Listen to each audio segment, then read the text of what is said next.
Last Sunday, we looked at Paul's inner dialogue recorded in Romans 7:15 through 25. It's a familiar passage. It arrests me. Literally, it's gotten my attention more than once over the years. It sharpens the focus, raises a question that dogs me.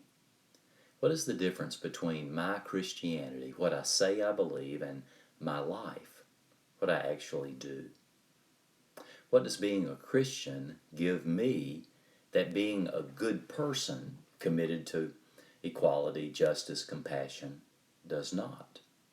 Seriously, what's the difference between a church, a congregation shaped by the life and message of Jesus, and basically a gathering of good, nice people, people who like each other, people who look and sound the same, and share more than just a few common principles?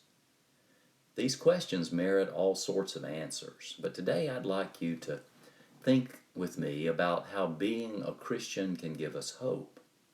Hope for this life and for the life to come. Being a Christian assures me that I am known and loved by a generous, self-giving God. Being a Christian means that I'm not alone when I suffer. I'm accompanied by Jesus, who has experienced pain, loss, betrayal, and death. Being a Christian reminds me that I live in a created world, a world that is sacred and meaningful. It's shot through with God's beauty and artistry. Being a Christian gives me a distinct sense of purpose and vocation: to do justice, to love mercy, to practice humility before God and other people. Now, I like all of these answers.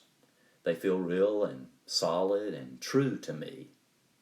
But if I'm honest, as I continue to think about such questions, they strike me as inadequate, as incomplete, because there's something else, something sharper and harder edged, something more challenging, less comfortable, that distinguishes Christianity from any kind of generic goodness or niceness.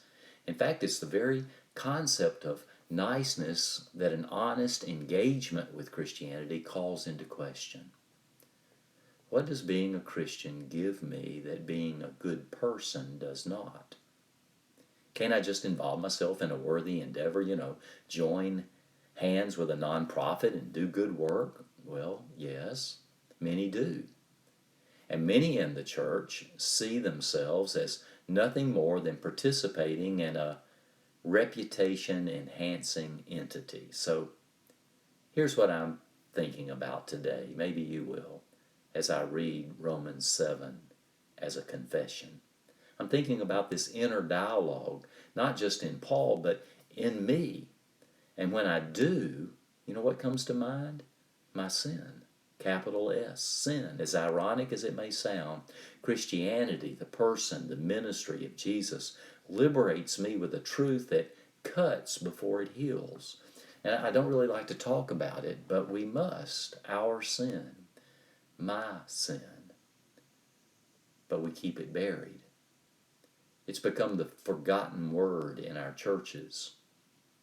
When's the last time in a small group or with a friend that you've been open and honest, as much as Paul is here in this passage with his audience? I suspect it's been a while.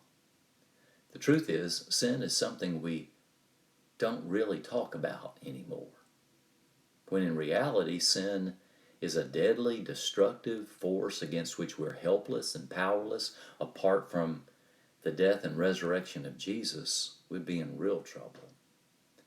And our text gives us the honest, raw language that we need to confess our sin. Paul honestly articulates in our reading from Romans 7 this week. Listen to what he says. I don't understand my own actions, for I do not do what I want, but I do the very thing I hate. For I delight in the law of God in my inmost self, but I see in my members another law at war with the law of my mind, making me captive to the law of sin that dwells in my members. Wretched man that I am, who will rescue me from this body of death? So I ask myself, and I ask you, to do what Paul did today in our reading. Name your sin.